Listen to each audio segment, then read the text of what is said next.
तो लोग कहते हैं कि इमरान खान से कुछ काम लेने हैं जिसकी वजह से अभी तक वो वज़ीर आज़म की कुर्सी पर विराजमान है, अदरवाइज़ जिस तरह की उनकी परफॉर्मेंस है वो उन्हें अब तक हटा दिया जाता। क्या ये बात दुरुस्त है? कोई ऑप्शन नहीं है इमरान खान के अलावा। देखो, अब नून को इस ज़ुबान के बाद, इस गुफ्तगू के बाद लाने का तो सवाल पैदा नहीं होता। पीपल्स पार्टी का पंजाब में कोई रोल ही नहीं है।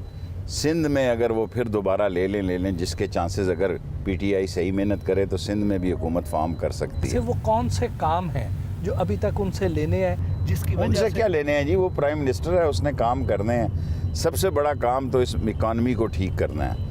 इकानमी ठीक होगी, दिफा मजबूत होगा। इकानमी ठीक होगी, फॉरेन पॉलिसी आज़ाद होगी। इंशाल्लाह बेहतरी की तरफ है।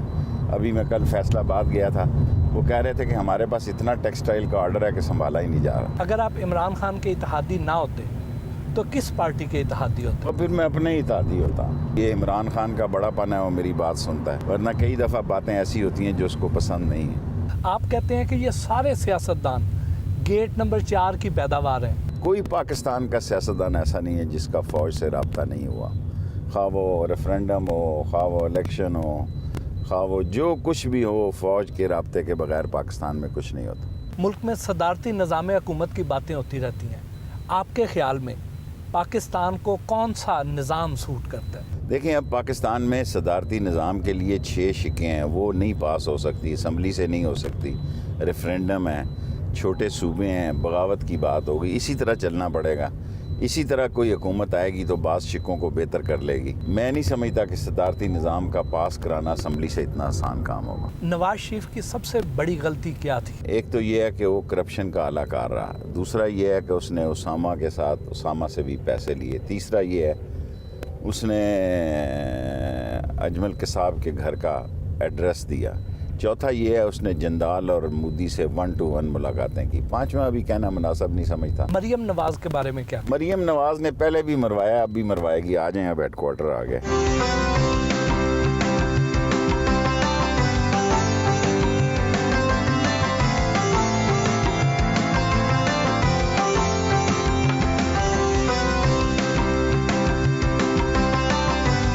शेख रशीद रोज़मर्रा दफ्तरी उमूर का आगाज़ कलाम पाक की तलावत से करते हैं।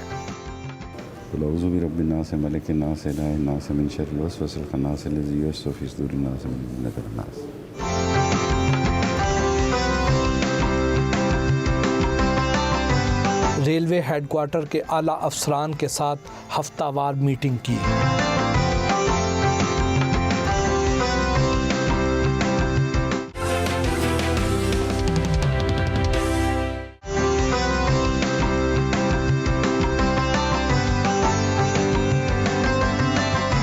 रावलपिंडी में वाक़े अपनी रिहाइशगाह और सियासी मरकज़ लाल हवेली पहुँचे।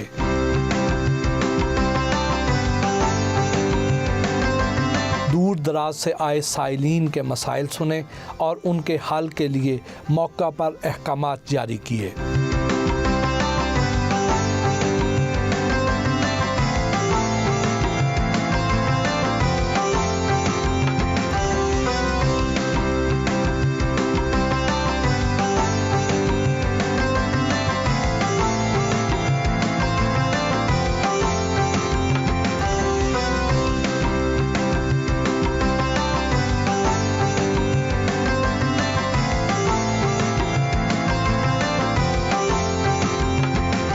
लाल हवेली के करीब चाय के ढाबे पर रिवायती सियासी गुफ्तगू हुई।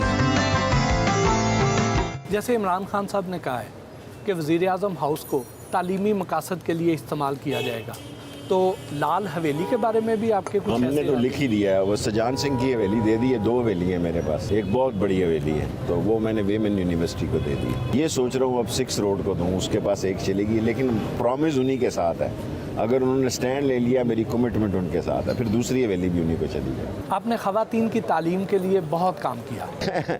मेरी माँ अनपढ़ थी ना, तो मैंने बड़े फ्रॉड किए हैं। मेरा बाप भी अनपढ़ था, तो कॉलेज स्कूल तो मैंने छोड़ा नहीं, पता नहीं 10-15 साल तक। बाद में मेरे बाजवा शाहजवा साहब गार्डन कॉलेज में है। मैं उस वक्त दादा उस्ताद था गार्डन कॉलेज का, जो कहता था वो होता था।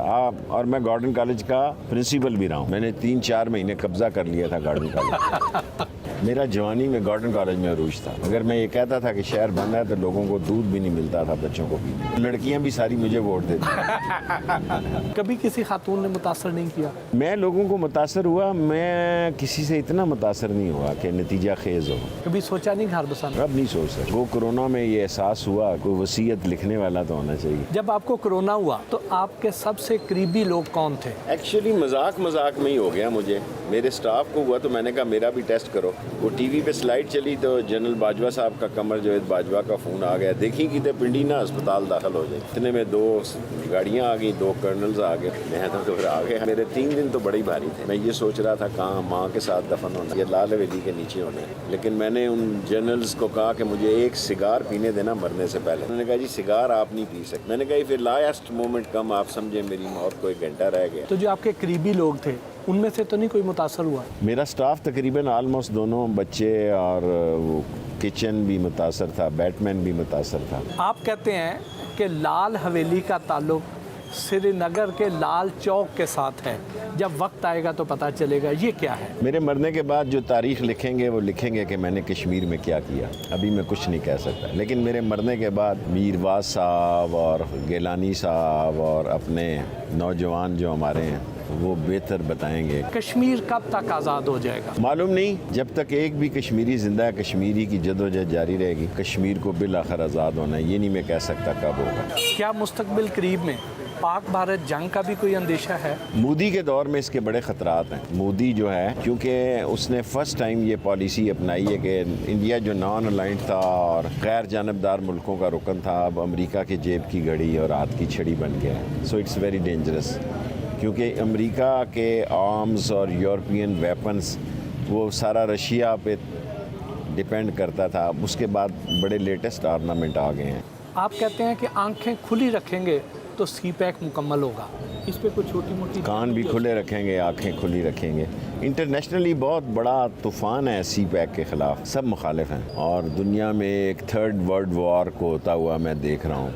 ये तो सब जानते हैं कि 1992 का जो वर्ल्ड कप था उसके कैप्टन इमरान खान थे, लेकिन ये बहुत कम लोग जानते हैं कि उस वक्त आप स्पोर्ट्स मिनिस्टर थे। हमारे सेक्रेटरी जो इन्फॉर्मेशन में थे वो उस वक्त क्रिकेट में होते थे। तो मैंने नवाज शरीफ को कहा कि मैंने वर्ल्ड कप देखने जाना है। पहले उसने कर दिया हाँ, जब मेरी फाइल गई उसने कहा छोड़ छट पर ही जाना, दफ़ा कर। तो फिर मैं नहीं गया, वरना मैं वर्ल्ड कप देखने जा रहा था। लेकिन मैंने जहाँ इंडिया का मुकाबला हुआ है क्रिकेट का वो ज़रूर देखा है, खा बॉम्बे हो, खा यूएई में जो मियाँ दाद ने छक्का मारा। मैं तो गुल्ली डंडा का प्लेयर हूँ। इंडिया से मैच हो तो मेरे जज्बात खेलते हैं, बाकी मैं टाइम नहीं ज़ाया करता। आप इंडिया में भी बहुत ज़्यादा पॉपुलर हैं। मुसलमान इंडिया का मेरा फॉलोअर है, फ़ैन है। बाज़ का मेरी इतनी रेटिंग होती है, मुझे हैरानगी होती है कि इंडिया में मेरी बहुत रेटिंग होती है। आप आजकल सोशल मीडिया पे बहुत ज़्यादा छाए हुए हैं। आपका सोशल मीडिया कौन देखता है? मैं तो ट्वीट भी नहीं करता। अल्लाह की शान है, मैं लोगों को कहता हूँ कि लोग कहते हैं मेरा सोशल मीडिया वो ट्विटर जो है 5.3 के 4 है। मैं कहता हूँ यार बादशाह लोग हैं, मैं तो करता नहीं।